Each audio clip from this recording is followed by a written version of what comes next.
Excited about how this process went, as it highlighted the many great things that Reading Street has brought to Pennridge, including a structured literacy block, as well as the many great things our teachers are doing each and every day with our students. We know that there are areas we will continue to focus on as we move forward due to changes with the implementation of the PA core standards. We will return to the curriculum committee with the results of the report and any changes that are recommended by Dr. Scheid and Dr. Stewart.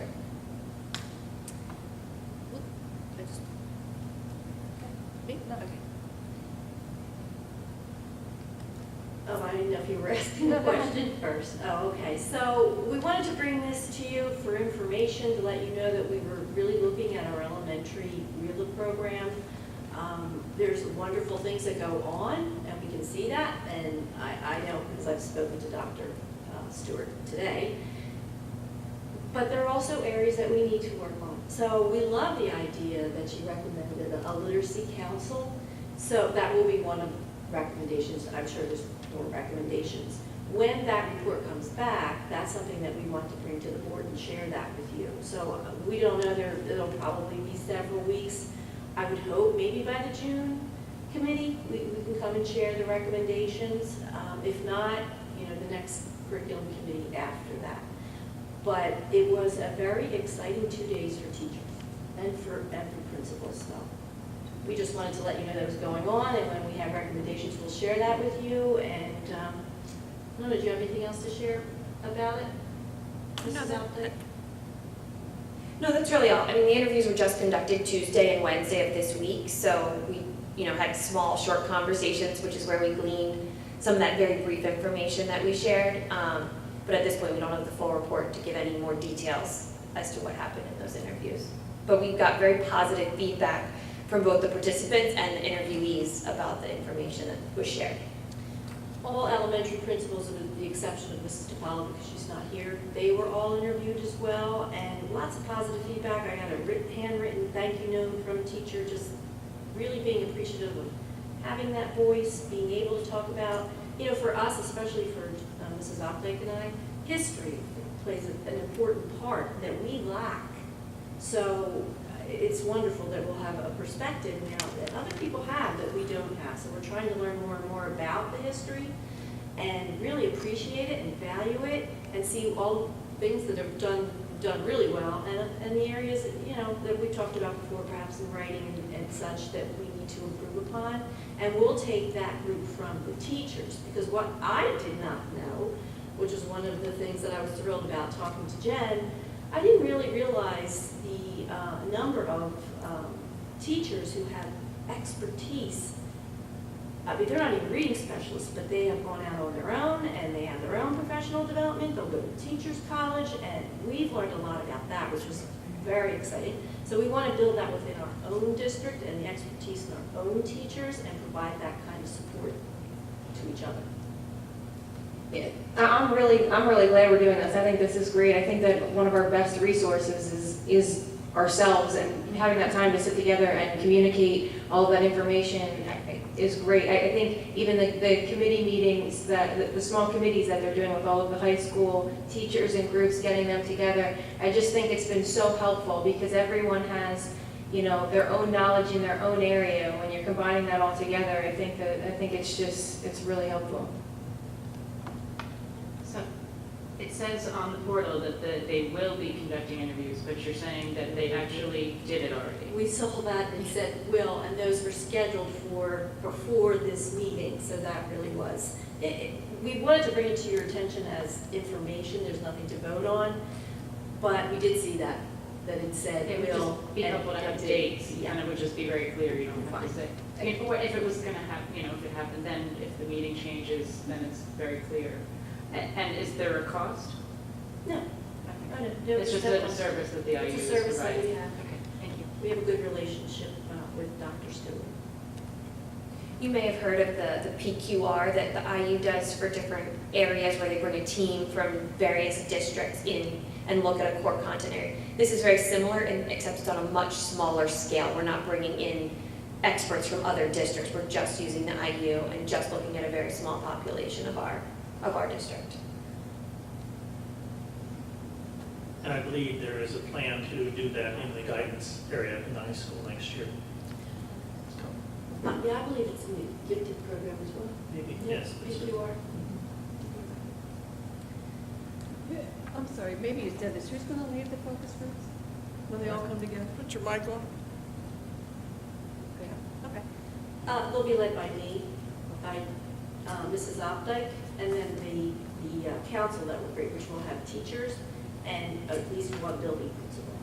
It's really for communication as well. One of the areas that we saw was, in terms of communication, we need to do better at that. So having a building principal on that committee is pertinent. We need to do that. So Dr. Stewart also said she'd be happy to come back and work with us on that if we choose to, but we're still in conversation with how we would like that to go. Anyone else? I have a question going back to something else, so just if you can come back to me before you close. Thank you. Good luck, and keep us informed when you get the information. Will do, thank you. Go ahead, Ms. Clemens.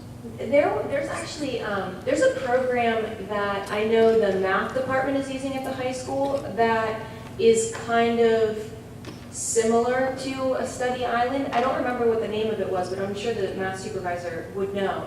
But it was a really neat program that kind of does the same thing, and even the teachers are able to see when their students are logged in, what they're doing. If they spend too long on a question, they can go to them and see what they need help with. And I'm just wondering if, and I know that that goes across several content areas, I don't know how many, but I would be interested to see how that program works, because I know they were having a lot of success with it, and I'm just wondering if doing something like that would also be helpful, or maybe instead for the summer school, because if they've already created that content for their area, and then you're remediating them on that content, then it's already, we already have it, you know what I mean? So I would just be interested to see how that compares to the other one.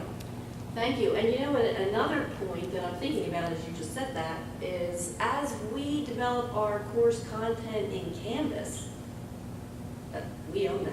Right. So, and it's very similar, you know, you're building those. So we could look into that as well, which wouldn't cost us anything. So, yeah, okay, thank you. Anything else? Not, we'll go to the last item on the agenda. Okay. Dr. Scheid. That would be me. Okay. I just wanted to let you know that the PACE survey results are back in the district. It just got back into the district. Our students took those, I think, in October, in the fall. And Michelle Burkholder, the Director of Pupil Services, she and I have a meeting set up for next week where we are going to fully analyze the results together. And then we're both attending the PACE survey presentation for the county. And it's accompanying with a resource fair for each of the items, because the whole purpose of this survey was to find out information about what our students need. So we're going to go out to that information session, and we're going to get some ideas on what would be our needs here in the district. A full presentation of all of this will be at our first curriculum meeting in the fall. This is really just to let you know, in case you didn't know, that the PACE survey, okay, all my attention this way, the PACE survey results are back. He's your boss. I know, I'm looking this way. So we will do a comprehensive presentation with all the information and the plan attached to how we're addressing each item in September. And this survey replaced the 40 assets It did. survey? It did.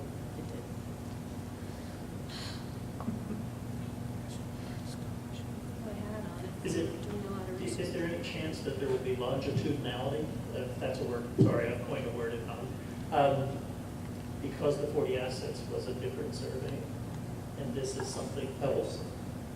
Do they overlap in any meaningful way? I don't know, I'm looking at it because we've already talked about how it doesn't. Okay, so it does not, Yeah. but, It does. You said, I thought we decided it didn't. Well, there's overlap. Okay, there's But overlap, Mr. it's not Rich- measuring the same things. can you come to the microphone, Better please? get us that This one's microphone. an asset. How come he gets to talk in the middle of the meeting?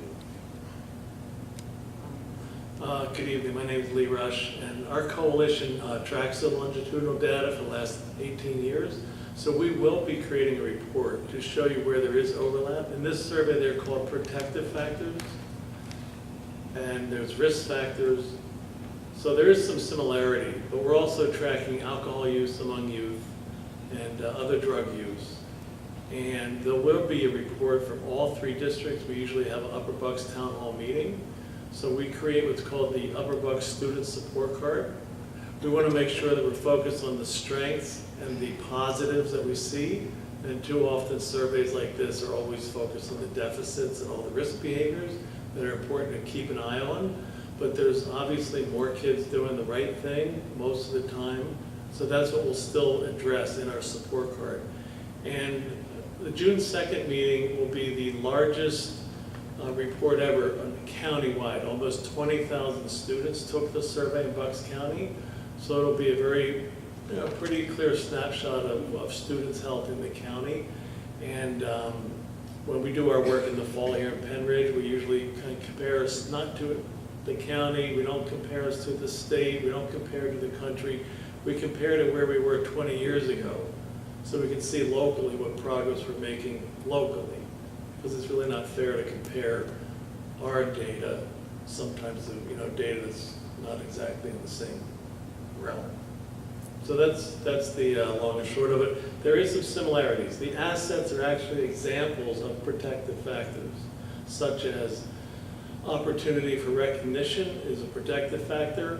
And there's so many different student activities here. These kids get a lot of opportunity to be recognized. So we'll talk about where there are similarities. And the reason we don't do the asset survey, as you know, our federal grant expired a year ago. That cost money, and this one was free. Thank you. Thank you. Yep. Dr. Scheid. Anything else? Okay. Sorry. May I ask you? Mrs. Gurysh, I always appreciate your presentations are very comprehensive with a lot of information. However, it was very difficult for us not to be able to see the information. And there was a lot of confusion with the numbers and the dollars and whose seats are going where. I really wish we would have had a better presentation on here. I don't know who to direct that question to. It should be to me, so. Okay. But thank you, Not you're to really, Cara. the information is always, in depth that Mrs. Gurysh supplies, but we were really having a hard time following. Okay, so, and I appreciate that. It's definitely my responsibility, not Mrs. Garrett's. No, I'm complimenting her, Yeah. but I would wish we would have, Okay. yes. And It's we a will compliment do to you. that. I'm sorry. No, don't apologize, Cara. I will do that. And I will get that information, and I'll get that information. It was very difficult to follow. Thank you. All right, with that, we've ended the agenda. The next meeting is going to be on June 13th at 6:30 here in this room. Public comment. Mrs. Furlong, I believe you had a question for someone. Yes, I do. Ms. Storey, I believe. I know, more now.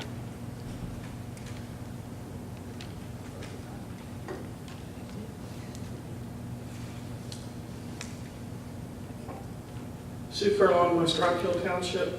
I noticed in one of your minutes you had me from Hilltown. Household Proceed income. with your property. The household income is higher in Hilltown, so I'm all for it.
Needing to take into consideration more than the academics with our cyber students. And I Yeah, think it's not that's just- part of the reason why I think that closer relationship with Quakertown and learning from their experiences would be great for our students.